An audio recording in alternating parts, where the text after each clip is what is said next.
Il ne s'attendait pas à ce qu'un homme de 82 ans livre des pizzas pour payer le traitement de son petit-fils. Salut à tous et bienvenue sur AZ237.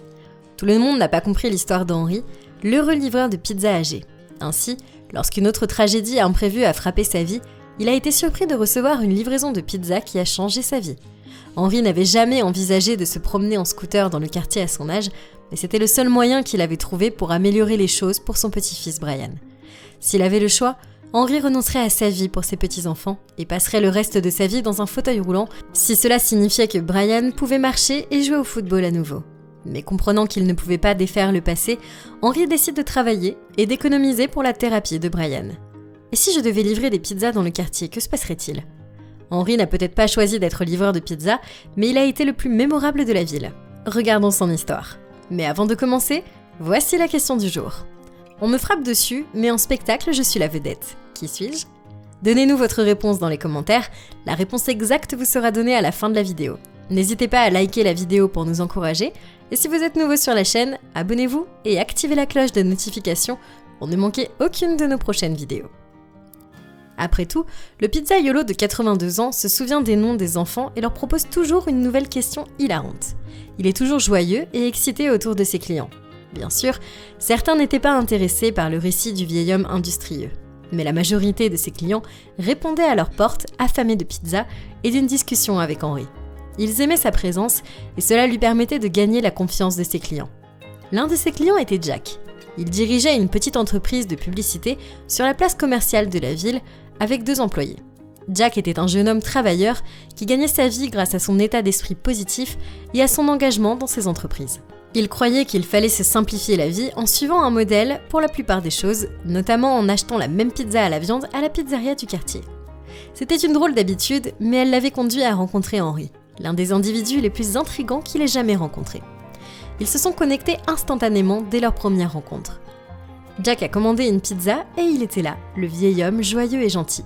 Je suis impatient de lui parler du nouveau projet potentiel et de la confusion humoristique lors de ma réunion de la semaine précédente, dit Jack. Le vieil homme était sur le point d'éclater de rire, mais aujourd'hui, alors que Jack attendait l'arrivée d'un scooter jaune à travers les murs de verre de son bureau, il a eu une surprise. Pour la première fois depuis des mois, la pizza de Jack avait été livrée par un jeune livreur inconnu. Quel pourrait être le problème ? Le vieux monsieur a toujours été là pour livrer sa pizza depuis des mois. Qui pourrait être ce nouveau gars ? Merci, et... Henri n'est pas là aujourd'hui ? Demanda Jack. Non, il n'est pas là, a répondu le jeune homme. Savez-vous quelque chose sur le petit-fils d'Henri ? Demanda Jack. Je le sais, en effet. Brian, le jeune homme de 17 ans, c'est ça ? Demanda le jeune homme. Brian est tombé de son fauteuil roulant la nuit dernière. Je ne sais pas grand-chose, mais si Henri a pris un jour de congé, cela a dû être une journée horrible. Son petit-fils était également malade depuis quelques jours. Un creux s'est formé dans les tripes de Jack. Brian était en fauteuil roulant depuis 3 ans. Il le savait. Après que les 2 parents de Brian aient été tués dans un grave accident d'avion, Henri était la seule famille qui lui restait. Depuis lors, Henri était là pour le garçon, pour s'assurer qu'il se porte bien et qu'il est en bonne santé. Jack se sentait mal pour Henri et ne savait pas ce qu'il pouvait faire à ce moment-là. Il a essayé d'appeler Henri sur son téléphone portable, mais il n'a pas reçu de réponse. Il a alors décidé d'aller à sa rencontre. Il a pris les clés de son véhicule et s'est précipité vers la porte sans rien dire à ses collègues. Son esprit était avec Henri à ce moment-là. Jack luttait contre un cycle continu de pensées dans son esprit alors qu'il roulait à toute allure dans la circulation tranquille de l'après-midi. Henri va-t-il bien ? Je suis sûre qu'il est très inquiet pour Brian et qu'il s'efforce de gérer les choses tout seul.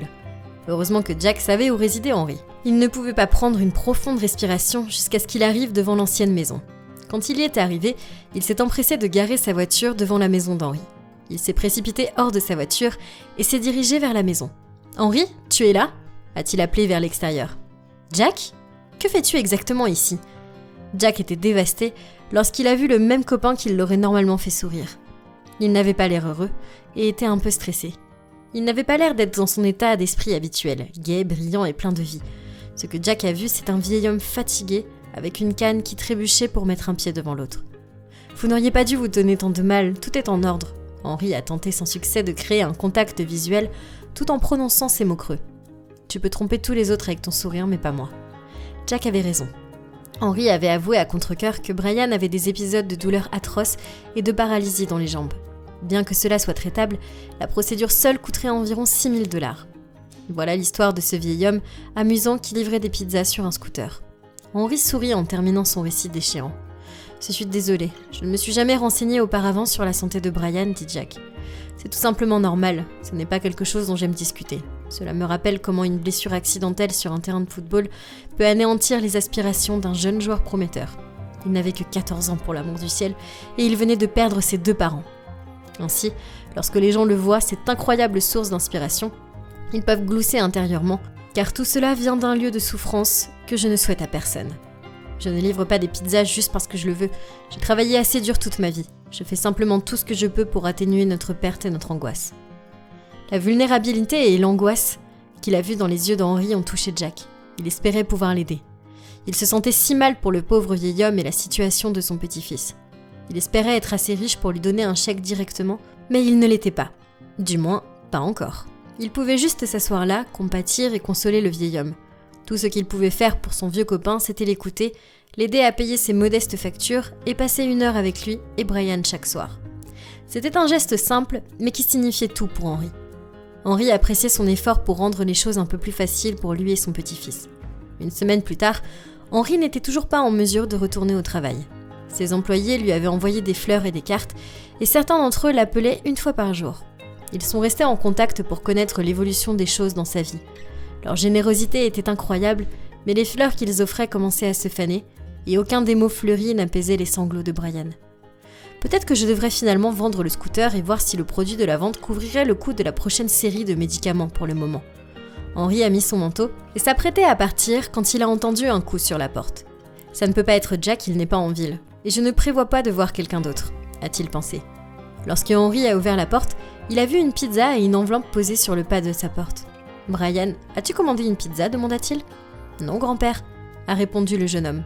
Quand Henri a ouvert l'enveloppe, il a vu un message joint à un chèque. 12 000 $? C'est incroyable, il doit s'agir d'une erreur de destinataire. Quelle était la source de ce message? Il a essayé de lire le message tout en respirant correctement. C'est un acte de charité, Henri.